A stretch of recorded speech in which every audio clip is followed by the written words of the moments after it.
कक्षा 10वीं गणित में आप सभी का स्वागत है। आज हम सांख्यिकी के अंतर्गत प्रश्नावली 16(2) से दिए गए आंकड़ों की सहायता से माध्यिका मीडियन ज्ञात करना सीखते हैं। ठीक है, यहाँ पर देखिए प्रश्न क्रमांक 5 है प्रश्नावली का। आइए देखते हैं। किसी परीक्षा में विद्यार्थियों के प्राप्तांक निम्नलिखित सारणी में दी गई है। यहाँ पर जैसे देखिए प्राप्तांक 0 से 10 अंक पाने वाले एक विद्यार्थी, 10 से 20 अंक प्राप्त करने वाले 12 विद्यार्थी, 20 से 30 अंक प्राप्त करने वाले 24 विद्यार्थी, 30 से 40 अंक प्राप्त करने वाले 32 विद्यार्थी, 40 से 50 अंक प्राप्त करने वाले 10 विद्यार्थी, 50 से 60 अंक प्राप्त करने वाले 5 विद्यार्थी हैं। यहाँ पर जैसे यहाँ देखिए वर्ग, प्रथम वर्ग में 0 निम्न सीमा है और 10 उच्च सीमा है। ये द्वितीय वर्ग है, इसमें निम्न सीमा 10 है और उच्च सीमा 20 है। इस प्रकार से प्रत्येक वर्ग में निम्न सीमा उच्च सीमा है। तो ध्यान रखेंगे कि यहाँ पर उच्च सीमा शामिल नहीं है। ठीक है, निम्न सीमा शामिल है। और जैसे देखिए यहाँ पर भी 10 है, यहाँ भी 10 है, तो ये उच्च सीमा हो गया पहले वर्ग के लिए और ये दूसरे वर्ग के लिए निम्न सीमा है। तो उच्च सीमा उस वर्ग में शामिल नहीं होता है मान में, और निम्न सीमा शामिल होता है। ठीक है, तो इस प्राप्तांक के आधार इन प्राप्तांक के आधार पे हमको क्या करना है, माध्यिका यानी मीडियन ज्ञात करनी है। ठीक है, तो आइए सबसे पहले हम मीडियन ज्ञात करने के लिए, माध्यिका ज्ञात करने के लिए कुछ तालिका बना लेते हैं। माध्यिका हेतु तालिका। ठीक है, तो इसके लिए हम तालिका बना लेंगे ऐसे। आइए इसमें से तालिका बना लेते हैं। यहाँ पर है प्राप्तांक और यहाँ पर ये लिख दिए हमने प्राप्तांक। आइए लिखते हैं 0 से 10, 10 से 20, 20 से 30, 30 से 40, 40 से 50, 50 से 60 ऐसे करके। ठीक है, और यहाँ रहेगा विद्यार्थियों की संख्या, विद्यार्थियों की संख्या। तो ये विद्यार्थियों की संख्या को F से दर्शाते हैं। और यहाँ पर तीसरा इसमें रहेगा संचयी बारंबारता या संचयी आवृत्ति। ठीक है, इसको CF बोला जाता है इस प्रकार से। तो यहाँ देखिए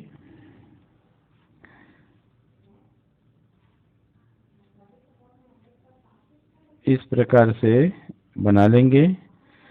देखिए 0 से 10 प्राप्तांक वाले कितने विद्यार्थी हैं? 1। 10 से 20 प्राप्तांक वाले 12 विद्यार्थी हैं।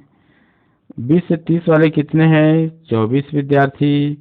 30 से 40 वाले 32 विद्यार्थी। 40 से 50 वाले 10 विद्यार्थी और 50 से 60 वाले 5 विद्यार्थी। इन सब का योग कीजिए। तो जैसे कि पूर्व में बताया गया है, ये यूनानी अक्षर है और इसका मतलब योग के लिए इस चिन्ह का प्रयोग करते हैं सबमेशन के लिए। ये देखिए सबमेशन के लिए, तो ये सिग्मा F, यहाँ पर FI कर सकते हैं। तो FI बराबर इसको जोड़कर देखिए, तो इसको जोड़ेंगे तो ये आता है 84। अब हम संचयी निकालेंगे। संचयी आवृत्ति या संचयी बारंबारता कैसे निकालते हैं वो देखिए। सर्वप्रथम जो बारंबारता है उसको लिख दिया जाता है शुरू वाले को।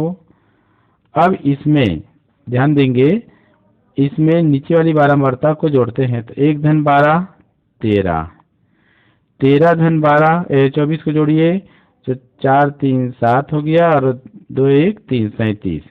37 और 32 को जोड़िए 7 और 2 9, और इसी प्रकार 3 और 3 6 69। फिर 69 और 10 को जोड़ेंगे तो 79, 79 और 5 को जोड़ेंगे तो 84। ध्यान दीजिए यहाँ पर भी 84 आया है और यहाँ संचयी आवृत्ति भी क्या है, 84 है। अर्थात हमारा जो संचयी ज्ञात किए वो सब सही है। ठीक है, अब हमें माध्यिका के लिए देखना है कि क्या करना है। सबसे पहले हमको माध्यिका वर्ग ज्ञात करना होगा। तो माध्यिका वर्ग ज्ञात करने के लिए हम यहाँ पर इसको देखते हैं और इस मान को बोला जाता है n। क्या बोला जाता है, n, ऐसे। ठीक है, तो यहाँ पर ध्यान दीजिए, यहाँ पर n बराबर 84 है। ठीक है, तब n/2 क्या होगा, तो 84/2 हो जाएगा। तो ये कितना आ गया, 42। ध्यान दीजिए n/2 का मान 42 है। संचयी आवृत्ति में से ध्यान से देखिए 42 किसके अंतर्गत आएगा, तो 37 तो कम हो जाएगा, 69। तो 42 जो है 69 संचयी आवृत्ति के अंतर्गत आता है। तो यहाँ लिख देंगे, चूंकि 42 संचयी आवृत्ति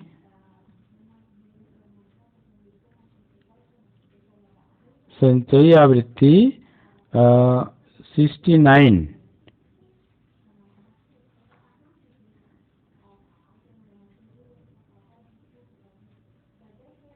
अंतर्गत आता है,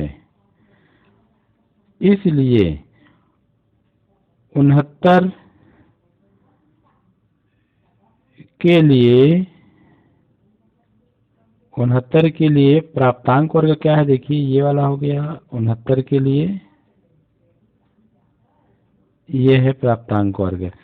69 के लिए प्राप्तांक वर्ग 30 से 40 है। कितना है, 30 से 40 है।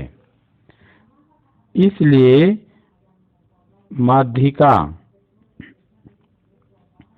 माध्यिका वर्ग 30 से 40 होगा। ठीक है, अब माध्यिका निकालने का हमारे पास सूत्र है।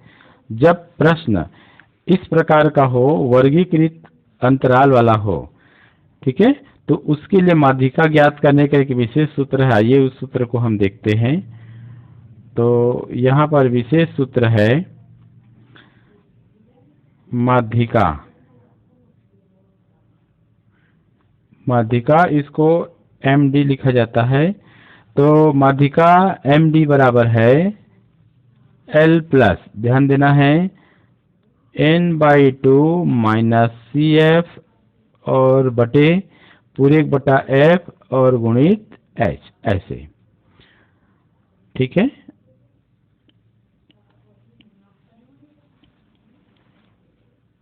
जहां पर आइए देखते हैं किसको क्या बोलते हैं, वो भी देख लेते हैं।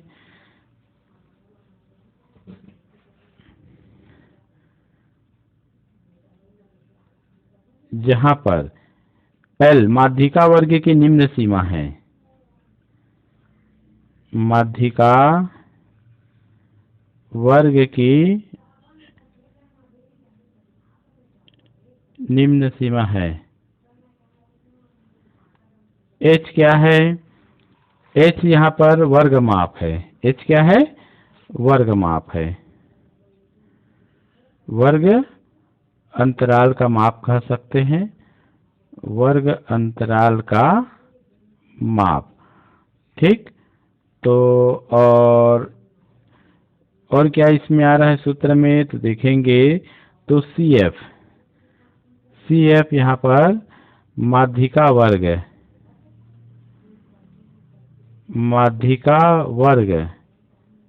की संचयी आवृत्ति है।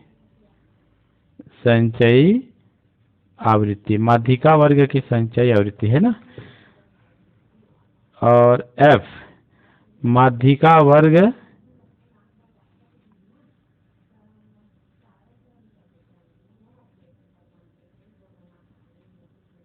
की आवृत्ति, इस प्रकार से। ठीक है, आइए दिए गए इस सूत्र में मान को रखते हैं, तो इसलिए माध्यिका MD हो जाएगा L। तो यहाँ पर देखिए L यानी माध्यिका वर्ग की निम्न सीमा, और माध्यिका वर्ग की निम्न सीमा क्या है, देखिए 30 है। तो यहाँ लिख देंगे 30 धन n/2, तो n/2 का मान कितना आया है, 42। तो यहाँ लिख देंगे हम 42 ऋण CF मतलब माध्यिका वर्ग की संचयी आवृत्ति। माध्यिका वर्ग 30 से 40 है, इसके लिए संचयी आवृत्ति 69 है। तो यहाँ पर माध्यिका वर्ग से पहले की आवृत्ति है ना, माध्यिका वर्ग से, ध्यान दीजिए, माध्यिका वर्ग से पहले की संचयी आवृत्ति है ना। तो माध्यिका वर्ग से ठीक पहले की संचयी आवृत्ति क्या है, देखिए 37। तो यहाँ लिख देंगे 37 और बटे, और F क्या है, माध्यिका वर्ग की बारंबारता जो कि 32 है। तो यहाँ हमने लिख दिया 32, ठीक है। और गुणित H का मान कितना है, तो H का मान है यहाँ पर वर्ग माप देखिए 10 है, इस प्रकार 10 लिख दिया हमने, ठीक। आइए हल करते हैं। 30 धन 42 में 37 गया कितना, 5 गुणित 10 और बटे 32, तो 30 धन ये हो गया 50 बटे 32। तो इसको हल करेंगे, इसको कटा लीजिए, 2 25 हो गया और 2 16, तो 25 बटे 16। 25 में 16 से भाग करेंगे तो 1.56 आएगा, ठीक है। तो इस प्रकार दोनों को जोड़ेंगे तो 31.56 ये प्राप्त हुआ, यही माध्यिका है, ऐसे, ठीक है। तो इस प्रकार से दिए गए आंकड़ों की सहायता से हमने माध्यिका प्राप्त किया। अब इनसे हम कुछ निष्कर्ष भी निकालना चाहे तो आसानी से निष्कर्ष निकाला जा सकता है, ठीक है। अब जैसे पहला निष्कर्ष में क्या आप लिख सकते हैं उसको देखिए। आप सारणी को एक बार सामने रखिए और सामने रख करके देखते हैं। पहला निष्कर्ष यह है कि प्राप्तांक वर्ग 30 से 40, प्राप्तांक वर्ग 30 से 40 अर्थात 30 से 40 नंबर पाने वाले विद्यार्थियों की संख्या कितनी है, 42 है। यह आप निष्कर्ष में ले सकते हैं, जो कि सर्वाधिक, अर्थात यह भी कह सकते हैं कि सर्वाधिक 32 विद्यार्थी ऐसे हैं जो 30 से 40 नंबर पाए हैं, ठीक है। अब दूसरा निष्कर्ष यह कह सकते हैं कि सर्वाधिक नंबर पाने वाले, सर्वाधिक प्राप्तांक पाने वाले केवल 5 छात्र हैं, और प्राप्तांक क्या है, 50 से 60। आप एक निष्कर्ष यहाँ भी ये भी देख सकते हैं कि केवल एक विद्यार्थी ऐसा है जो 0 से 10 के बीच नंबर पाया है, अर्थात उस कक्षा में, उस परीक्षा में, किसी कक्षा का ही ये है, ये उस परीक्षा में जो कमजोर छात्र है, कमजोर विद्यार्थी है, उसकी संख्या 0 से 10 पाने वाले की संख्या केवल 1 है, ऐसा हम कह सकते हैं। तो इस प्रकार से आप विभिन्न प्रकार के निष्कर्ष निकाल सकते हैं, ठीक है।